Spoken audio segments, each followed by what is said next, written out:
Viewers, welcome to Aava life style அனுஷியாஸ் cooking channel. எல்லாரும் எப்படி இருக்கீங்க? எல்லாரும் ஹெல்த்தியா ஹாப்பியா இருங்க. இதுவரைக்கும் என்னோட சேனலை சப்ஸ்கிரைப் பண்ணாதவங்க கண்டிப்பா சப்ஸ்கிரைப் பண்ணுங்க. அப்படியே பக்கத்துல இருக்கிற பெல் ஐக்கானை கிளிக் பண்ணுங்க. அப்பதான் நான் வீடியோ போட்ட உடனே உங்களுக்கு நோட்டிபிகேஷன் வரும். இன்னைக்கு நம்ம பார்க்க போற ரெசிபி கோகனட் பர்ஃபி. இதுக்கு தேவையான இன்கிரீடியன்ஸ் என்னென்னு பார்த்துடலாம். ஒரு கோகனட் எடுத்து மிக்சியில நல்லா கிரஷ் பண்ணி எடுத்திருக்கேன்.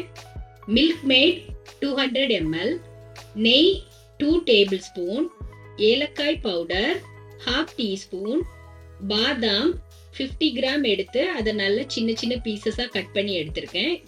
இப்போ இது எப்படி செய்யறதுன்னு பார்க்கலாம். ஒரு நான்ஸ்டிக் கடாய் எடுத்திருக்கேன். அது சூடானதும் நாம எடுத்து வச்சிருந்த நெய் சேர்த்துக்கலாம்.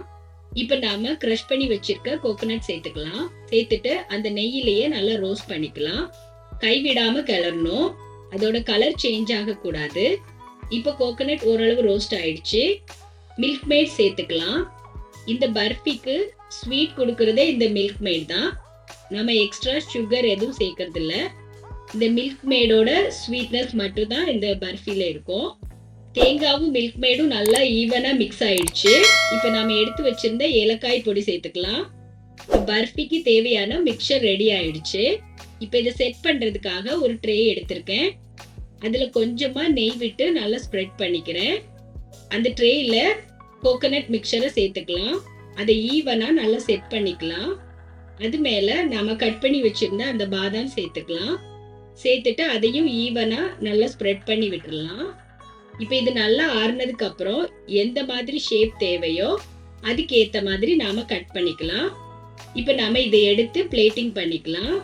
நம்மளோட டேஸ்டியான கோகனட் பர்ஃபி ரெடி ஆயிடுச்சு. இது ஈஸியா செஞ்சிடலாம். இப்ப வீட்டுக்கு ஏதாவது கெஸ்ட் வந்தாலோ, குழந்தைங்க அவங்களுக்கு திடீர்னு ஏதாவது ஸ்வீட் சாப்பிடணும் போல இருக்குன்னு சொன்னா கூட நீங்க குயிக்கா இந்த ஸ்வீட் பண்ணி கொடுத்துடலாம். இது ஹெல்த்தியான டேஸ்டியான ஸ்வீட். கண்டிப்பா எல்லாரும் இதை ஒரு முறை ட்ரை பண்ணுங்க. ஓகே வீவர்ஸ், உங்களுக்கு இந்த ரெசிபி பிடிச்சிருக்கும்னு நினைக்கிறேன். இதுவரைக்கும் என்னோட சேனலை சப்ஸ்கிரைப் பண்ணாதவங்க கண்டிப்பா சப்ஸ்கிரைப் பண்ணுங்க. உங்க ஃப்ரெண்ட்ஸ்க்கும் ஷேர் பண்ணுங்க. ரெகுலரா என்னோட சேனலை வாட்ச் பண்ணுங்க, சப்போர்ட் பண்ணுங்க.